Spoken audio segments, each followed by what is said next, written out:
function different as an offense, especially in the red zone,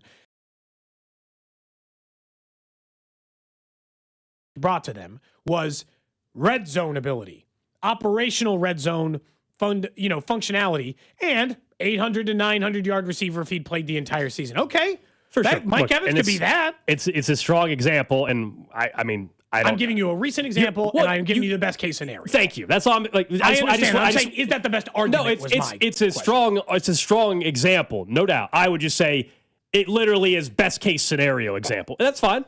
That could be the case. I'm just way more skeptical about it. I think this is why a year ago we were all much more interested.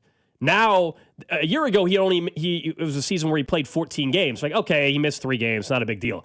Now it's another year where he missed half the season in Tampa. That scares me a bit.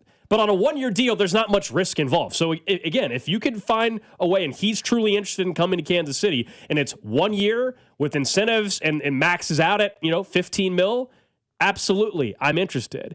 But if it requires a 2-year deal, I don't think the Chiefs should be playing in those waters. And I still wonder if Mike Evans is as interested in Kansas City as he was perhaps a year ago.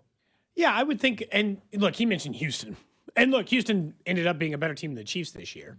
But I mean, if I had told you going into last year based off the season they were coming off, for the argument of, does he think the Chiefs are a Super Bowl contender? If he was talking Super Bowl contenders last year and he was willing to entertain Houston as a possibility, well, then he should be willing to entertain the Chiefs this year. I think that's way different. Houston had a better year, but still, I just don't think it's that crazy for a player to take a leap of saying, yeah, the Chiefs will get back there. Yeah, I don't know.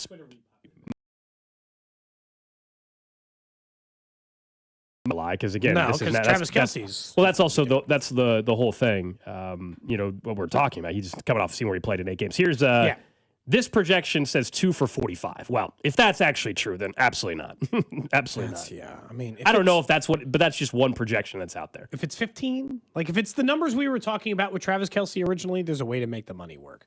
But again, the only way, Gold, in which I genuinely entertain it still, is if you can tell me or promise me or whatever or just tell me that Travis Kelce's gone.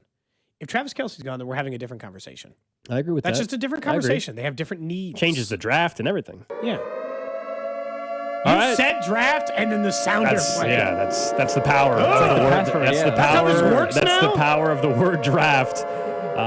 That's what happens. We'll be headed to Pittsburgh here at the end of April for the draft. I can give you a clue. We might be continuing the conversation of that position that we were just discussing. Wide receiver? Mock draft. Yeah.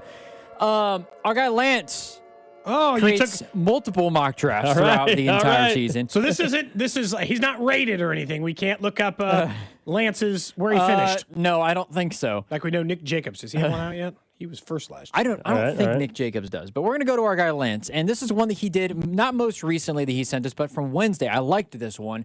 It has achieved the Chiefs trading back, but only 2 spots. They trade back from 9 to 11. They gain an extra 3rd-round pick. Okay. So they go from, again, 9 to 11. I think the Dolphins are at 11, if I remember correctly. I don't remember. Sounds about right. I think that's them.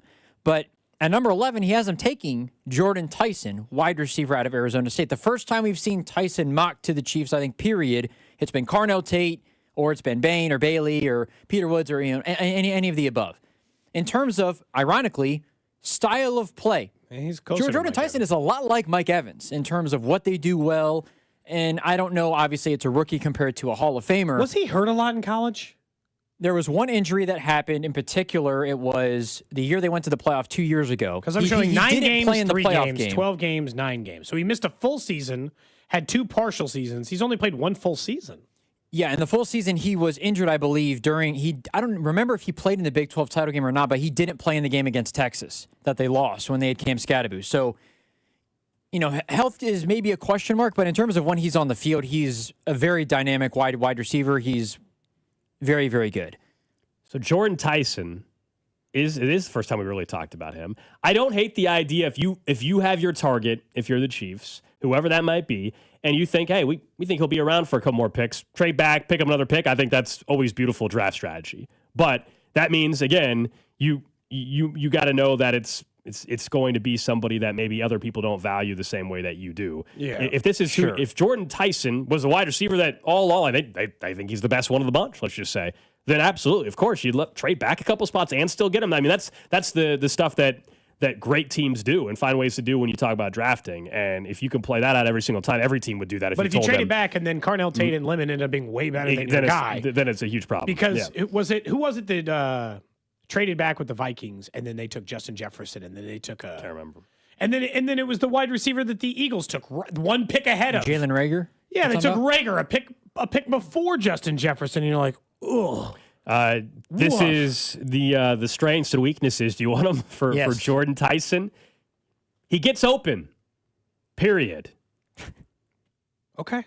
I think Chiefs fans should like the sound of that. I mean, hey. Look, based on how they got open against man coverage last year, that might be enough to sell me. It goes on to say, watch the Kansas State tape. Count how many times he just erases corners with a shoulder fake and a snap at the top of his route. Tracks the deep ball like a center fielder. Makes over-the-shoulder grabs look routine. Rarely has to gear down to locate the football. Hines Ward worked with this kid. It shows. 5th among FBS receivers in run blocking snaps.